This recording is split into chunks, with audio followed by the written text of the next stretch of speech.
বন্ধুরা, আমি আমার নিজের প্রচেষ্টায় আমার একটা জমিতে বাঙ্গি চাষ করেছি। যদিও এর আগে আমি কখনো বাঙ্গি চাষ করিনি। বাঙ্গি সবজি এবং ফল দুই হিসাবেই খাওয়া যায়, তাই এটাকে সবজি বা ফলও বলতে পারেন। ফাল্গুন মাসের প্রথম দিকে বাঙ্গির বীজ রোপণ করা হয়েছে। এখন হলো বৈশাখ মাস, এখন বাঙ্গি পাকা ধরেছে এবং বাজারজাত করা হচ্ছে।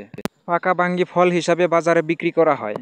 যেহেতু আমি বাঙ্গি প্রথম চাষ করেছি, তাই সেই হিসাবে সর্বোচ্চ ফলন হয়নি। সর্বোচ্চ ফলন না হওয়ার জন্য আমারও কিছু ভুল ছিল। বাঙ্গি গাছ যখন 2 হাতের মতো হয়েছিল, তখন একটা সেচ দেওয়ার উচিত ছিল, কিন্তু আমি সেচ দিতে পারিনি। সর্বোচ্চ ফলন না হওয়ার জন্য এটা একটা প্রধান কারণ বলতে পারেন। তারপরেও যে পরিমাণ ফলন হয়েছে, সৃষ্টিকর্তার কাছে আমি কৃতজ্ঞ।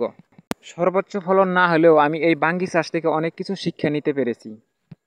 বাঙ্গি চাষে এইবার যে ভুলগুলা ছিল আমার, এই ভুলগুলো আগামীতে হয়তো হবে না। আশা করি আগামীতে ফলন ভালো হবে। যে বাঙ্গিটা দেখতে পাচ্ছেন, এই বাঙ্গিটা বেশি পেকে ফেটে গিয়েছে। বাঙ্গি পাকা শুরু হলে আপনাকে সকাল বিকাল জমিতে যেতে হবে, কারণ জমিতে যেয়ে দেখতে হবে বাঙ্গি কোনটা পাকা কোনটা কাঁচা।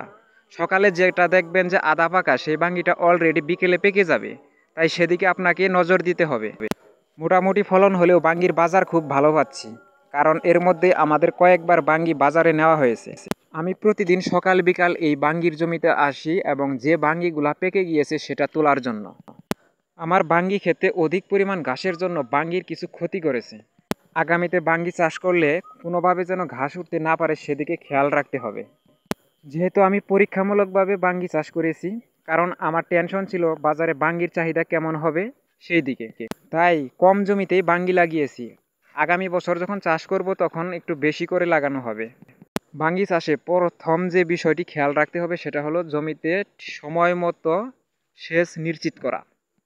বন্ধুরা, বাঙ্গির জমি দেখতে এসে আমি একটা চোখ জুড়ানো দৃশ্য দেখেছি। সেই দৃশ্যটা আপনাদের দেখানোর চেষ্টা করব।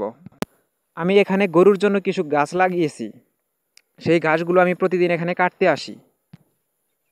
ঘাসগুলো কাটতে এসে দেখলাম কি একটা পাখি যেন বাসা বেঁধেছে ঘাসের মাঝখানে, এবং সেই বাসায় ডিমও পেড়েছে। ডিমগুলা দেশি মুরগির ডিমের থেকে ছোট এবং কবুতরের ডিমের থেকে বড়, কিন্তু কোন পাখি ডিমগুলা পেড়েছে সেটা আমি বলতে পারছি না, কারণ আমি এখানে আসা মাত্রই পাখিটা উড়ে চলে গিয়েছে এবং ভালোভাবে সেটা খেয়াল করতে পারিনি। কি পাখির ডিম হতে পারে আপনারা সেটা কমেন্ট বক্সে জানিয়ে দিবেন। যে পরিমাণ ঘাস আছে এখানে, সেটা একটা গরুর এক বেলার খাবার।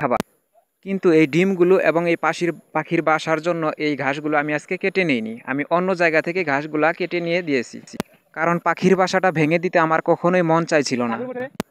পাখিটা বাচ্চা ফোটানোর পর যখন বাচ্চাগুলো নিয়ে চলে যাবে, তখন ঘাসগুলো কেটে নিব।